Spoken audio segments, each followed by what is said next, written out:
अच्छा, हम लोग स्ट्रेच की बात करते हैं। स्ट्रेच में दो चीज़ें होती हैं, एक आपको इन्वेरिएंट लाइन दी जाती है और एक स्ट्रेच फैक्टर दिया है, स्ट्रेच फैक्टर दिया होता है। स्ट्रेच के अंदर हम लोगों के पास दो किस्म की इन्वेरिएंट लाइंस हो सकती हैं। एक ऐसी इन्वेरिएंट लाइन हो सकती है जो कि वर्टिकल हो।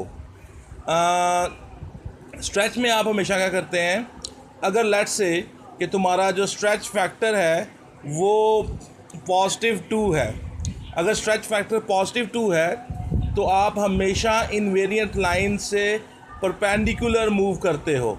ये आप बात याद रखें।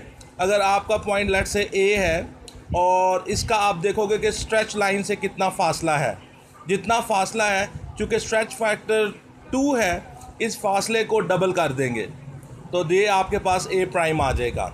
आप देख सकते हैं कि जो स्ट्रेच है इसमें हम लोगों ने क्या किया है, हम लोग परपेंडिकुलर मूव हुए हैं इनवेरिएंट लाइन के। फॉर एग्ज़ाम्पल अगर आपका पॉइंट लेट से इधर होता, पॉइंट बी होता, आप देखते कि जी अच्छा जी इसका इनवेरिएंट लाइन से फासला कितना है, आप उसको मल्टीप्लाई करते स्ट्रेच फैक्टर के साथ और उसको फिर जितना ये फासला है लेट से इसको 2 से मल्टीप्लाई करेंगे, ये फासला डबल हो जाएगा, ये पॉइंट यहाँ आ जाएगा, ये इस तरह इमेज बन जाएगा। इसी तरह अगर लेट से कि मेरे पास जो इनवेरिएंट लाइन है वो हॉरिजॉन्टल एक लाइन होती तो मैं क्या करता हूँ कि मैं स्ट्रेच फैक्टर मैं देखता हूँ कि अच्छा जी मेरे पॉइंट का इनवेरिएंट लाइन से फासला कितना है और मैं चेक करता हूँ स्ट्रेच फैक्टर कितना है।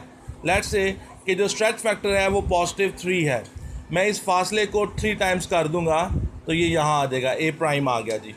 ये चीज़ यहाँ से मूव होके जो उसका डिस्टेंस था इनवेरिएंट लाइन से उसको मैंने 3 से मल्टीप्लाई की। इसमें भी आप देख सकते हो कि आप क्या कर रहे हो, आप इनवेरिएंट लाइन से परपेंडिकुलर मूव हो रहे हो। इसी तरह लेट से अगर एक पॉइंट नीचे होता, लेट से जैसे मैंने पॉइंट बी लगाया है और इसका स्ट्रेच फैक्टर +2 होता तो आप ये देखते कि अच्छा जी इसका इनवेरिएंट लाइन से फासला कितना है, वो जो फासला है उसको 2 से मल्टीप्लाई कीजिए, वो डबल हो जाएगा, ये इधर आ जाएगा। तो अगर पॉइंट इनवेरिएंट लाइन से नीचे हों तो पॉजिटिव का मतलब होता है मज़ीद नीचे को मूव हो जाना। इसी तरह लेट्स से कि मेरे पास जो पॉइंट है, जैसे पॉइंट ए मैंने शो किया है, अगर स्ट्रेच फैक्टर जो है वो -2 हो, -2 का प्रोसेस तो वही है, आपने मूव होना है परपेंडिकुलर, या तो आप इस तरफ को जाओगे या आप इस तरफ को जाओगे, ठीक है। अब आप ये देखते हो कि अच्छा यार इसका फासला कितना है, ये फासला आपने चेक कर लिया, इस फासले को -2 से मल्टीप्लाई कर लीजिए तो ये ऑपोजिट साइड पे आप लाइन को एक्सटेंड कर लीजिए, ऑपोजिट साइड पे इस फासले को क्या कर लीजिए, डबल कर लीजिए, ए प्राइम यहाँ पे आ जाएगा, ठीक है। तो नेगेटिव की वजह से ये दूसरे, अगर वो ऑब्जेक्ट जो था वो राइट साइड पे था तो उसका इमेज लेफ़्ट साइड पे बनेगा। और डिस्टेंस हमेशा जो होता है वो आप इनवेरिएंट लाइन से कैलकुलेट करते हो।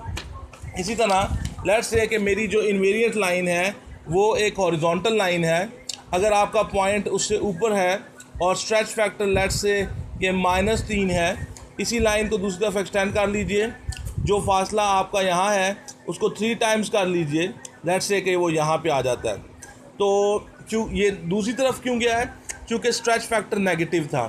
अगर कोई पॉइंट नीचे होता और स्ट्रेच फैक्टर लेट्स से कि -2 होता तो ये जो पॉइंट है इसी लाइन में आगे बढ़ता, लेकिन ऑपोजिट था।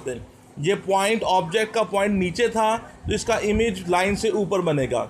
आप इस फासले को -2 से मल्टीप्लाई कर लीजिए और ये डबल हो जाएगा और ये यहाँ पे आ गया जी बी प्राइम।